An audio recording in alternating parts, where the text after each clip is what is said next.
बिस्मिल्लाहिर्रहमानिर्रहीम। अस्सलाम वालेकुम नाज़रीन, आप देख रहे हैं प्रोग्राम कैपिटल आर। मैं हूं आपका मेज़बान मोहम्मद अरसलान फारूक। सऊदी अरब के वली अहद आ रहे हैं पाकिस्तान और बादशाहों का ठाट बाट जो होता है वही ठाट बाट यहां देखने को मिल रहा है। पहले सर आपसे डॉक्टर साहब, आपके ख्याल में सऊदी वली अहद का दौरा पाकिस्तान के मौजूदा हुक्मरानों की कितनी बड़ी कामयाबी देखते हैं आप?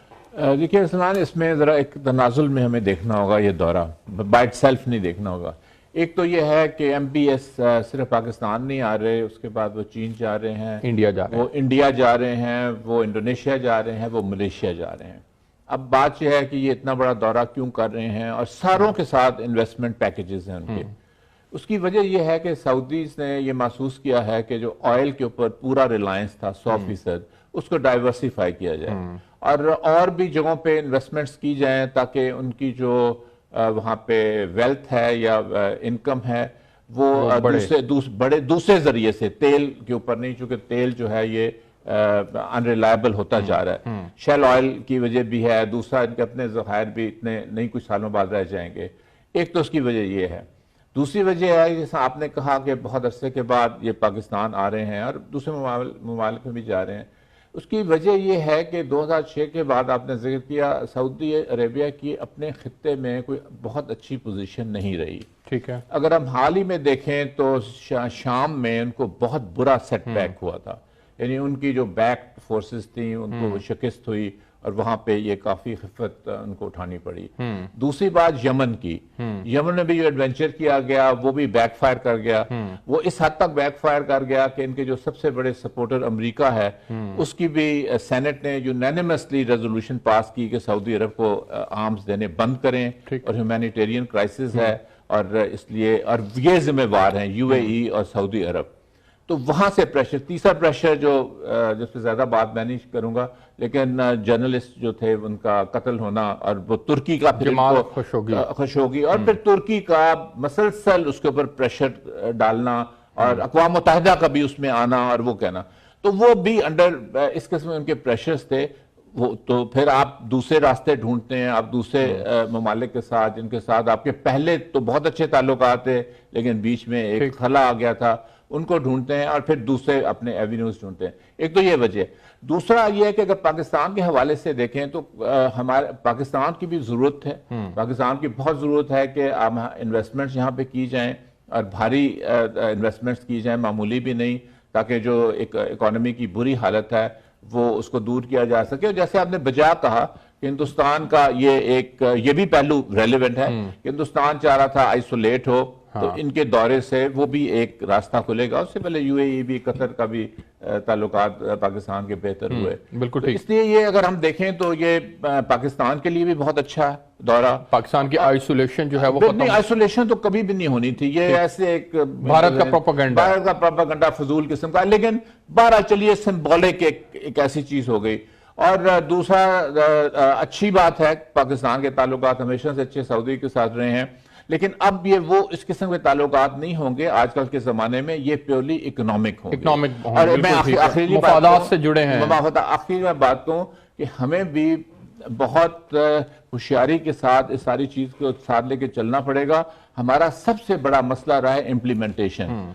MOUs आप देखें, आज भी बात की जा रही है जी हमने पता नहीं कितने MOUs साइन करने, हमने तो 7 MOU का हमने तो हजारों MOUs साइन किए हुए हैं, कितनों पे अमल हुआ है, किसी पे शायद ही किसी पे हुआ हो। इम्प्लीमेंटेशन वो बहुत जरूरी है। और दूसरी बात है कि उसको जो पैसा वो इन्वेस्ट करेंगे उसको हमने अपने भी अदारे सही बनाने हैं ताकि उसको हम सही तरीके से प्रॉपर हो सके, सही इस्तेमाल। बिल्कुल ठीक है। मैं फिर पूछूंगा कि नवाज शरीफ साहब ने फिर CPEC की मद में जो यहाँ पर इन्वेस्टमेंट लेके आए थे, चाइना की इन्वेस्टमेंट आई थी और उसको आगाज हुआ था, ये नवाज शरीफ साहब की एक बड़ी कामयाबी थी। आज इमरान खान साहब के दौर में सऊदी अरब अगर पाकिस्तान के अंदर आ रहा है या दीगर ममालिक के पास पाकिस्तान जाता है और उनसे बात करता है कि हम इकोनॉमिक डिजास्टर्स की तरफ जा रहे हैं, हमें उससे बचाओ, और वो इन्वेस्टमेंट यहाँ देते हैं, तो ये खान साहब की एक बड़ी कामयाबी कंसीडर होगी। आपके ख्याल में ऐसा है, कंपैरिजन बनता है कि नहीं बनता? एक ब्रेक लेते हैं, ब्रेक से वापस आएंगे तो यहीं से कंटिन्यू करेंगे, मेरे साथ रहिएगा।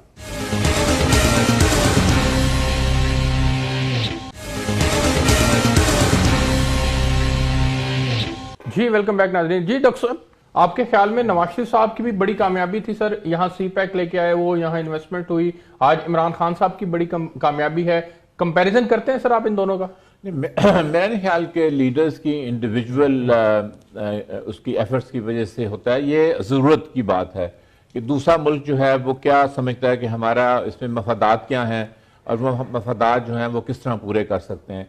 अगर हमने क्रेडिट देना ही है किसी लीडरशिप को, यहाँ पे हम चीन की अगर बात करें सिर्फ, तो फिर आप 1950 की लीडरशिप को दीजिए, पर जिन्होंने वहां फैसला किया, नया नया चीन आया था, कोई सोच भी नहीं सकता था कि चीन एक इतना बड़ा प्लेयर इस दुनिया में बन जाएगा।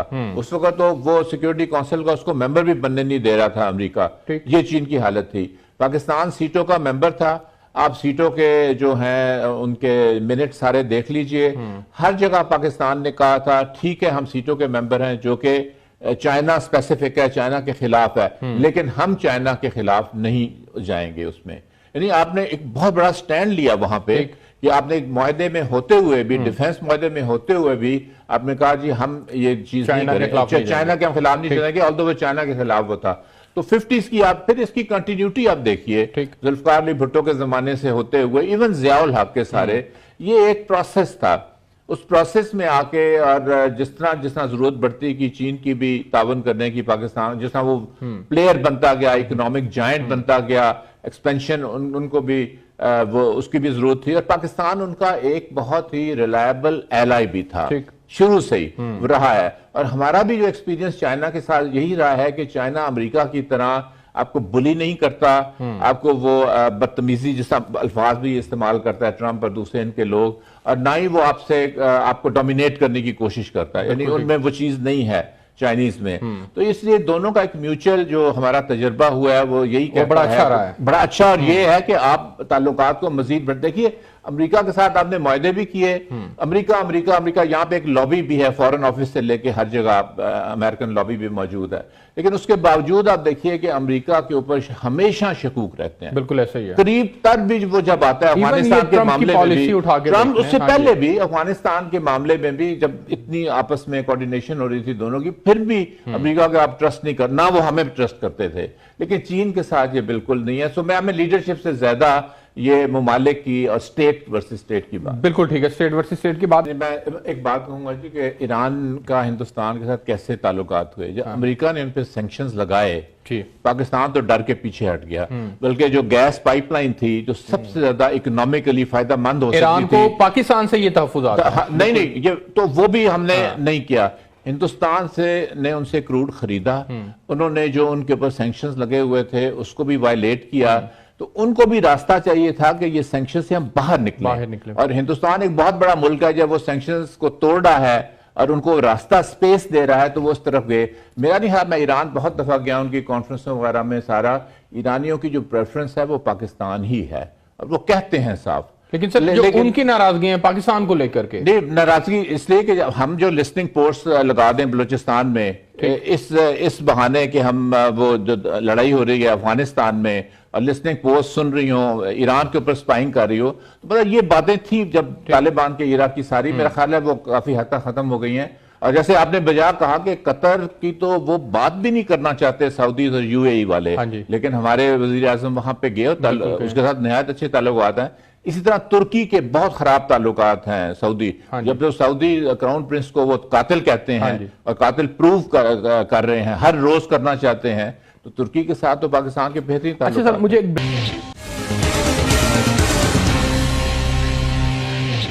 जी वेलकम बैक नाज़रीन। जी डॉक्टर साहब, मेरा सवाल आपसे था जी, बात यह है कि जहां पे आपके जो डोमेस्टिक जरूरियात हैं वो खत्म होती हैं, तो वहां से आपकी खारजा पॉलिसी शुरू होती है कि आपकी डोमेस्टिक, हमारी मतलब है आजकल जो जरूरियात हैं वो हैं कि हम इकोनॉमिक स्टेबिलिटी अपने मुल्क में लाएं और किसी तरीके से हम बाहर से इन्वेस्टमेंट्स हम लाएं।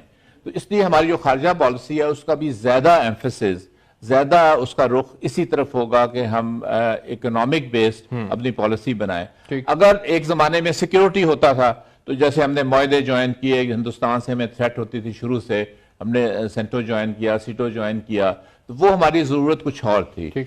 दूसरी बात एक और बहुत आम होती है, जब आप खारजा पॉलिसी बनाते हैं तो आप अपनी कैपेबिलिटीज भी देखते हैं। ये नहीं कि आप एक एम्बिशियस सी ऐसी बना लें, एक प्रोग्राम बना लें जो कि आप उसको मैनेज भी ना कर सकें। सो आपको मैनेज भी करना पड़ता है। जैसे ब्रिगेडियर साहब ने कहा, मियां साहब ने कहा कि पाकिस्तान ने बड़ी खूबसूरती के साथ, जैसे 1 to 1 हम कह रहे हैं, ईरान के साथ हमारे बहुत अच्छे ताल्लुकात हैं, उसके बाद कतर के साथ, तुर्की के साथ, सऊदी अरेबिया के साथ, जबकि ये आपस में उनके बहुत आपस में मुखालफत है, बल्कि मुखालफत का दुश्मनी तक है इन ममालिक में सारी। तो ये डिप्लोमेसी यही होती है कि आप किस तरह एक बड़े एक फिनिश तरीके से, बड़े सोफिस्टिकेटेड तरीके से 1-to-1 बेसिस पे, ताकि दूसरे ममालिक के ऊपर भी असर ना पड़े और आप अपने ताल्लुकात भी आगे बढ़ा सके।